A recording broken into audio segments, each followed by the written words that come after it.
9:42 de la mañana desde Éxitos 89.7 en Maracaibo. Recuerden que nos pueden copiar perfectamente en streaming mundour.com Maracaibo, nuestro canal de YouTube Mundo UR Regiones. Tenemos en línea a una de las grandes periodistas del circuito Unión Radio que está con nosotros en Unión Radio Net y que pues está casualmente, porque todo ha sido una imposta de la naturaleza del universo para que puedan estar cubriendo este momento de Venezuela.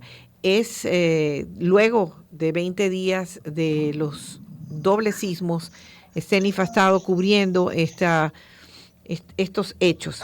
Espero que estés bien, Stenif, espero que estés sana y salva y bueno, que estés cubriendo todavía esta situación. ¿Cómo estás? Sí, sí, sana y salva por gloria de Dios. Afortunadamente, bueno, en lo personal no sufrí ningún daño. Y bueno, del resto, bueno, te imaginarás, muy triste, pero al mismo tiempo también muy comprometida con seguir contando La Guaira, porque bueno, La Guaira no, como siempre lo digo, no puede ser una tendencia. Ahora es que cuando se necesita muchísima ayuda. Y bueno, seguimos trabajando, ¿no? Stenif, quería consultarte esto. ¿Estabas de guardia el día de los sismos, la hora de los sismos? No, estaba de día libre porque recordemos era el día de San Juan y estaba en casa cuando me sorprendió el terremoto.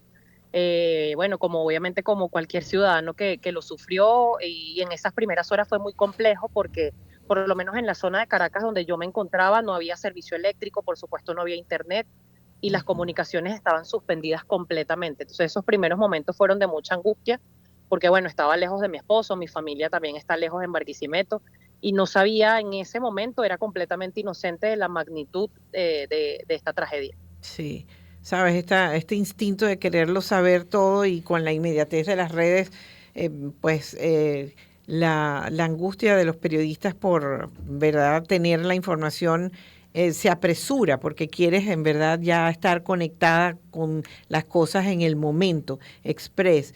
Estenif, ¿cuál fue el protocolo que seguiste en el momento que fuiste asignada para cubrir Mira, estos eventos? bueno, lo primero, obviamente, hacer recorridos en Caracas, que es como mi zona de origen en este caso, verificar lo que había ocurrido en el Ujú, edificio Petunia ujú. de Los Palos Grandes, también en el edificio Rita de San Bernardino y otros edificios que también se cayeron lamentablemente en otras comunidades de Caracas. Y ya el 25 estuvimos destacados hasta hoy, que todavía estamos cubriendo la Guaira, que fue donde realmente pudimos verificar la magnitud de los hechos. Y te puedo comentar que la primera imagen por lo menos de los edificios derrumbados en Caracas, fue muy impactante porque al ver quizás que en la zona donde yo me encontraba, gracias a Dios, no ocurrió mayor daño, cuando llegas allí, honestamente no puedes creerlo. Y como siempre lo he dicho, nosotros no teníamos herramientas para dar cobertura a un desastre como este. Lo hemos ido aprendiendo como un día a la vez. Ujú, ujú. Bien, y como pues trabajadora de la información, inmediatamente, ¿sabes? Juntan el equipo y cuando bajas a La Guaira, Bajamos al siguiente día, el 25 de inmediatamente. junio, a primeras horas, sí, a primeras horas de la mañana, Wow. inmediatamente para verificar. Esas primeras horas fueron muy complicadas porque la comunicación era básicamente nula, pero también las personas que tenían antenas Starlink, por ejemplo, te prestaban el servicio, sobre todo cuando te identificabas como periodista, te daban la clave y ahí inmediatamente empezamos a transmitir, a enviar videos, a salir por WhatsApp en este caso. Y ese fue básicamente el protocolo. Obviamente esos primeros días éramos varios reporteros, en este caso de Unión Radio, pero también de los distintos canales internacionales y ya el tercer día, ya segundo y tercer día, ya el apoyo de los canales, en este caso yo soy corresponsal de Univisión, empezaron a llegar y obviamente allí ya empezó como la distribución del trabajo según el programa al que nosotros le prestamos servicio. Claro, Entonces Noticias estaba, por ejemplo, en el Junquito, que también fue muy afectado, sí, otros estaban en Caracas y yo en La Guaira. claro. Ahora, ¿cómo te ha tocado? Eres una periodista, como periodista eres muy sensible, pero en este sentido, las historias, primero el paisaje es totalmente un impacto muy grande. Pero las historias, comenzaste a tocar historias, hay algo que quieras compartir que necesitas demostrar a través de las palabras la fortaleza o la tristeza o la resiliencia de estas personas que sufrieron esta catástrofe? Mira, historias muchas, hay unas que he publicado, hay otras que me guardo para mí, sobre todo conversaciones con los afectados que al final del día necesitan ser escuchados, necesitan drenar un sentimiento, necesitan llorar y que nadie les ponga un teléfono, ¿sabes? Simplemente hacer el ejercicio de escuchar su dolor, porque además en un contexto como este, cuando perdiste lo más importante que es tu familia, hay muchísimos casos que perdieron familias completas, y también perdiste tu hogar, es un doble dolor, es un doble luto, es una doble pérdida.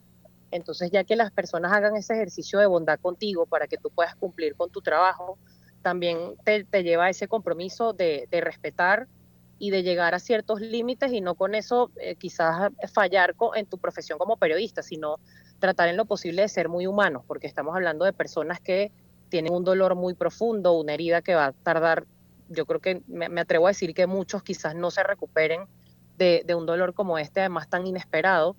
Pero mira, nos ha tocado, bueno, llorar mucho en campo, secarnos las lágrimas y seguir, pero también al mismo tiempo en medio de todo el dolor, ellos mismos se dan, a pesar de haberlo perdido todo y en muchos casos estar en una carpa o durmiendo en un colchón en la calle, se dan el tiempo también de lanzar un chiste, de contarte alguna anécdota chistosa del terremoto, Sí, y eso te da como fuerza porque dices, te empiezas incluso a cuestionar si tú tuvieras la misma fortaleza que esas personas. Yo entrevisté a un señor que se llama Michael González de la OPP 25. La OPP son estos urbanismos de la Misión Vivienda, ujú, y él tiene 11 personas atrapadas. wow, Tiene a sus hijos, a sus nietos, a su exesposa, a unos sobrinos.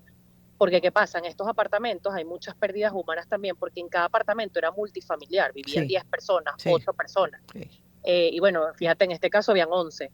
Y él me decía, estaba muy fuerte, un señor súper bien plantado, y tú esperarías bueno, que con 11 personas técnicamente fallecidas, la persona esté devastada. Y este señor estaba plantado en la tierra y me decía, mira, yo no voy a descansar hasta yo no conseguir a mi familia, ya en este punto no importa cómo estén, pero yo lo siento vivo, me decía.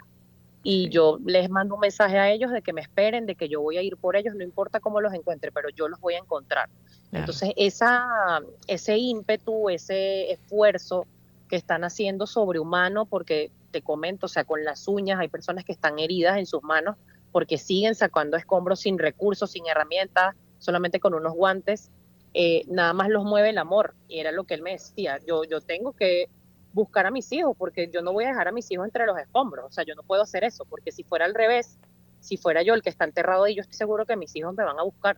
Sí. Entonces, claro, son testimonios que te mueven mucho y que te dejan en el sitio muchas veces, y bueno, te toca respirar profundo, decir lo siento, abrazarlos en muchos casos y seguir adelante, porque además son muchos casos y muchas historias, de verdad, una más dramática que la otra. Uf. Stenif, estamos conversando con Stenif Olivares del Circuito Unión Radio, que está camino a la zona cero.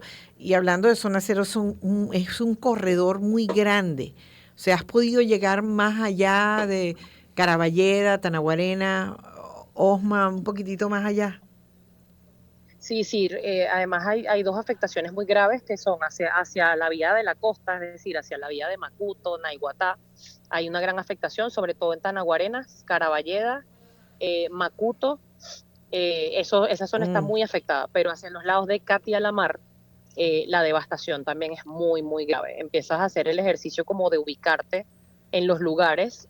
Quienes son visitantes recurrentes de La Guaira, pues tienen en su memoria, más allá de las personas que viven, los caraqueños, por ejemplo, que bajan a La Guaira sí, como sitio de esparcimiento y de sí, turismo, te cuesta mucho hacer un ejercicio mental, porque como muchas cosas están destruidas, muchísimo, muchísimo, muchos edificios, comercio, panadería, funeraria, hospitales, o sea, todo está como muy dañado.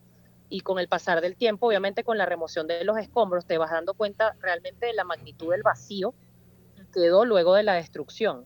Entonces, en el lado de Catialamar, por ejemplo, el urbanismo Hugo Chávez, que era bastante grande, todo eso está devastado. Entonces, la imagen es como muy poderosa del nivel de la fuerza que tuvo este doble terremoto, que quizás en unos primeros momentos nadie se imaginó la magnitud, y ahora que lo vemos ya puedes un poco dimensionar el daño, pero al mismo tiempo te deja sin aliento porque cada vez que vas, quizás ves algo nuevo, quizás ves un edificio por el que no habías pasado en estos 21 días.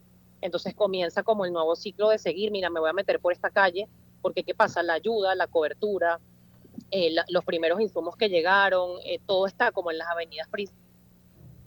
Sí, sí, bueno, En ya, ciertos sectores hay muchísimo daño también, hay muchas pérdidas bueno, muchísima gente también en campamentos improvisados cuidando lo poco que les quedó en sus sí, casas también, que ese es otro escenario. es lógico porque siempre habrá alguien aprovechándose de esta situación para dentro de los escombros llevarse lo que Sí. sea y eso es una verdad que no se puede ocultar. Ahora, Estefanía, eh, cuando vas de regreso con tus compañeros en el hogar, ¿qué recomiendas a periodistas que les toque cubrir un suceso de esta magnitud?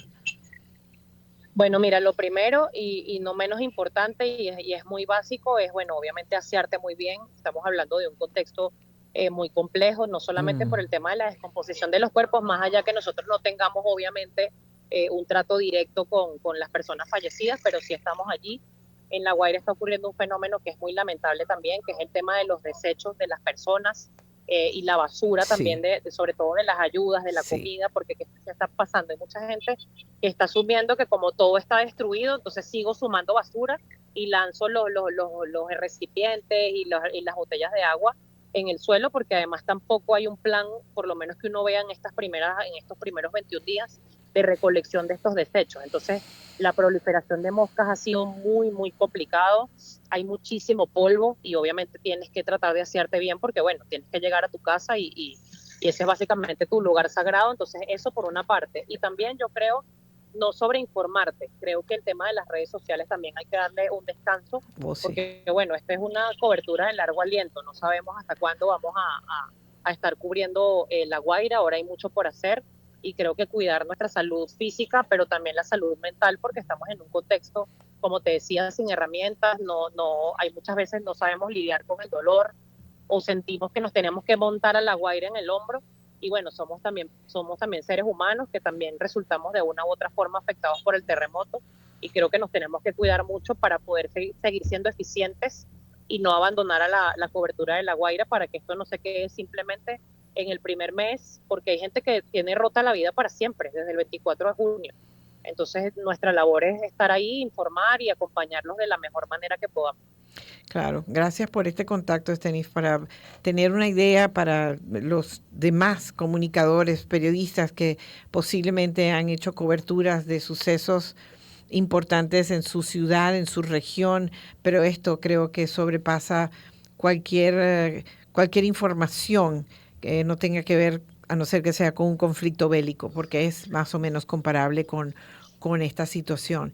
Estenis, te deseo pues mucha salud, muchísima fortaleza y sé que eres una mujer, una mujer de mucha fe y creo que eso va a contribuir a tu compasión y tu entendimiento para poder seguir afrontando estas entrevistas o estos encuentros que vayas a tener durante todos estos meses Así es, que quedan. muchísimas gracias a ti por comunicarte con nosotros, quedo a tu completa disposición y bueno, un abrazo y que Dios nos bendiga a todos. Dios bendiga a todos.